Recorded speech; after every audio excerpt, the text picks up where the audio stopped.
মুসলমান ভাইদের জন্য সালাম, হিন্দু ভাইদের জন্য নমস্কার, অন্য অন্য জাতির জন্য আন্তরিক ভালোবাসা এবং অভিনন্দন।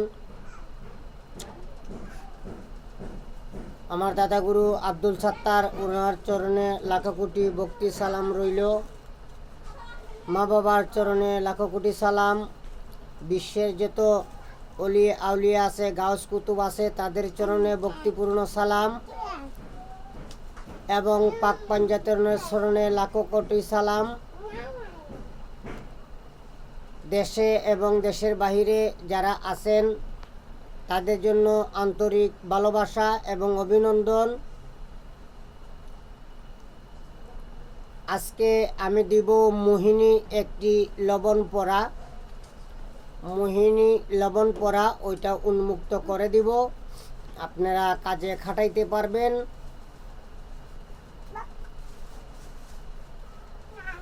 এখন বর্তমান যে আমরা যাকে গুরু বলি,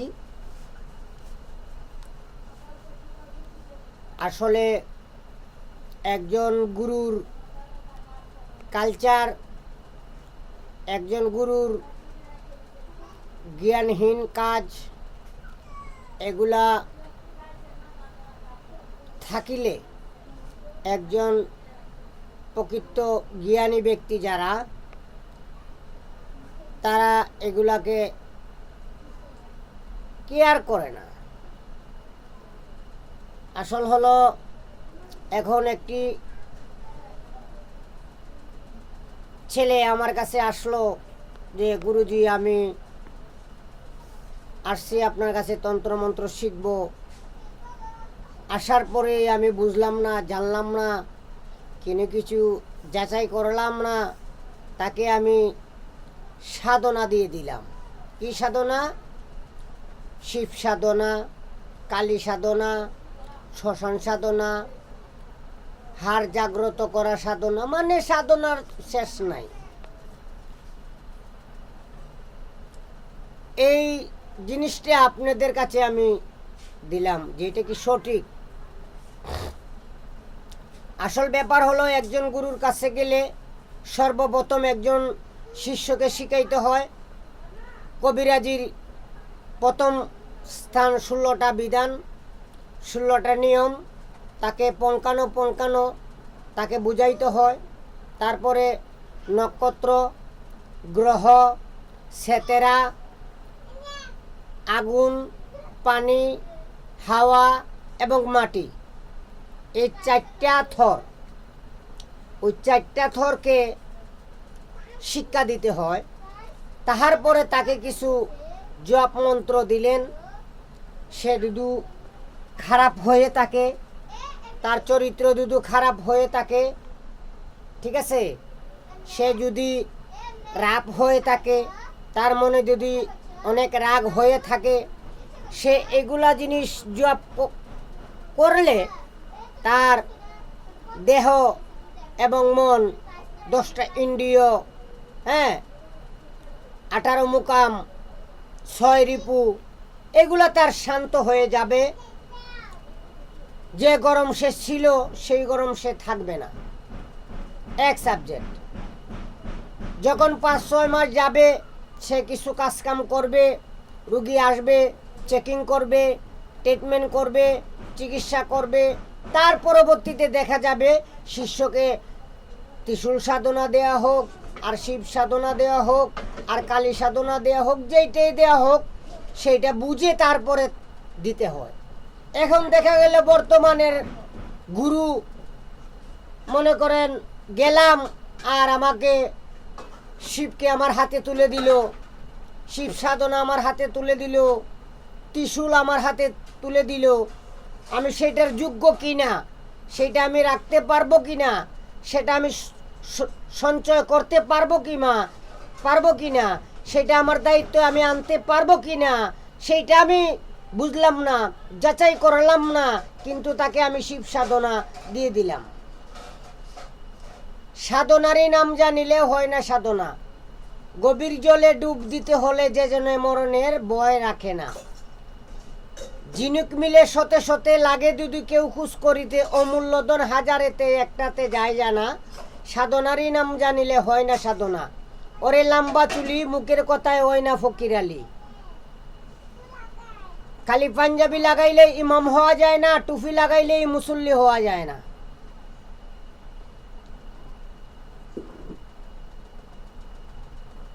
ঠিক আছে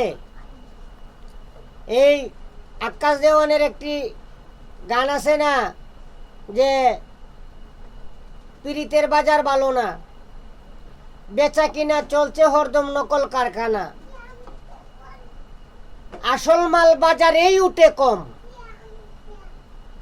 নকল মালের খরিদ যারা তারাই খুব গরম বেচা কিনা চলছে হরদম নকল কারখানা তে নকল মানুষ নকল উস্তাদ বেচার কোনো শেষ নাই একটার পর একটা বেচা কিনি চলছে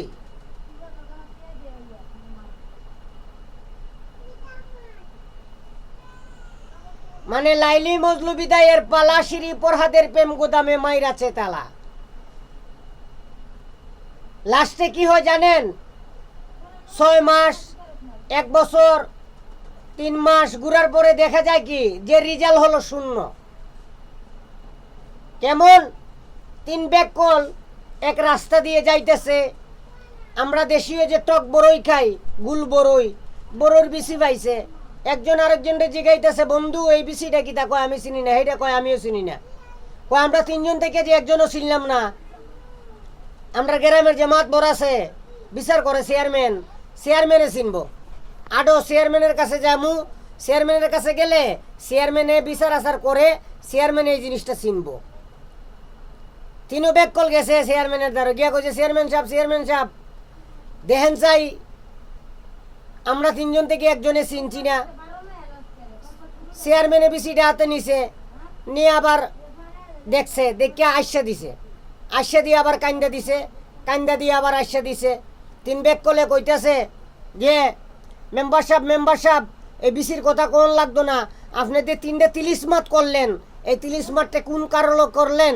আমাদেরকে একটু বিষয়টা বলেন তখন প্রথম যে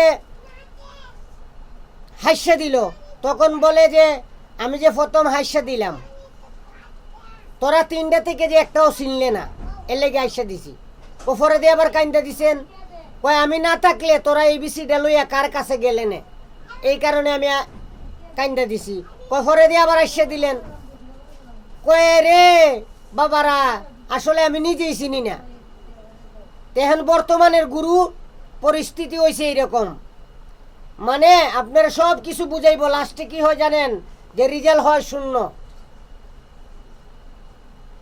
এমন কোনো কাজ করবেন না যে কাজ লাস্টে বিচার মুহূর্তে রেজাল্ট হয় শূন্য আপনাদেরকে আমি আর কত বুঝামু মানুষে কয় না যে বালা মানুষের বাত নাই রাস্তা দিয়া পথ নাই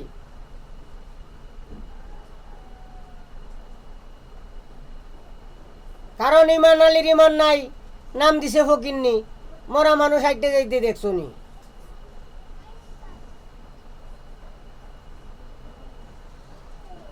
আমি মন্ত্রটা বলি আপনারা শুনেন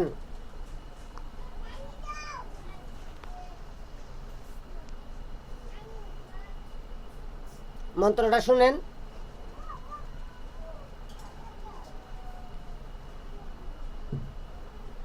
দোহাই মা কামাক্কা দোহাই মা কামাক্কা দোহাই মা কামাক্কা 3 বার বলবেন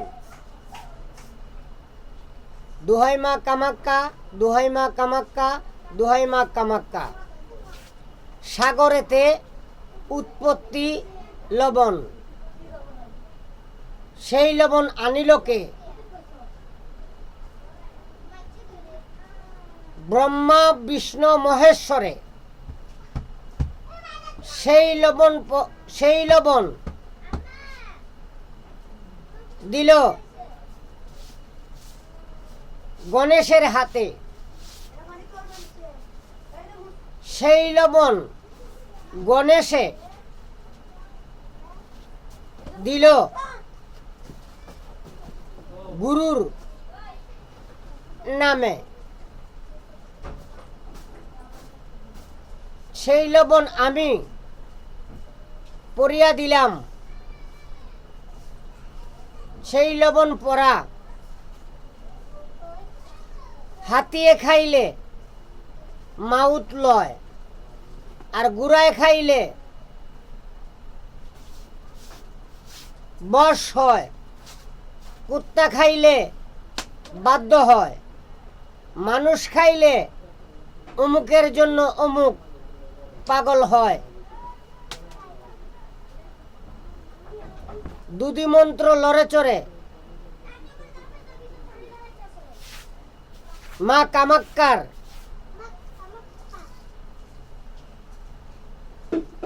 ঈশ্বর নিরঞ্জনের জটা সিরিয়া ভূমিতে পড়ে এই লবণ পরা দিলাম আমি। আমার গুরুর জ্ঞানে কার আজ্ঞে উস্তাদ গুরু নয়নের আজ্ঞে শীঘ্র লাগ শীঘ্র লাগ শীঘ্র লাগ। 21 বার পরে 21টা ফু দিবেন। যেই জায়গাতে অমুক ওই জায়গাতে দুইও ব্যক্তির নাম নিতে হবে। ছেলে হলে ছেলে, ছেলের নামও নিতে হবে, মেয়ের নামও নিতে হবে। 21 বার পড়বেন, 21টা ফু দিবেন। মন্ত্র সিদ্ধ করলে মুখস্থ, এটা জপ করতে হবে না, এটা হলো গুরু বিদ্যা। এটা সিদ্ধ করা মন্ত্র, মুখস্থ করলেই বিদ্যা কাজ করবে। আপনাদেরকে দিয়ে দিলাম, আপনারা কাজ করে দেখুন। বৃক্ষ তোমার নাম কি, ফলে পরিচয়। সবাই ভালো থাকবেন, সুস্থ থাকবেন। আজকের জন্য এই পর্যন্তই। আল্লাহ হাফেজ।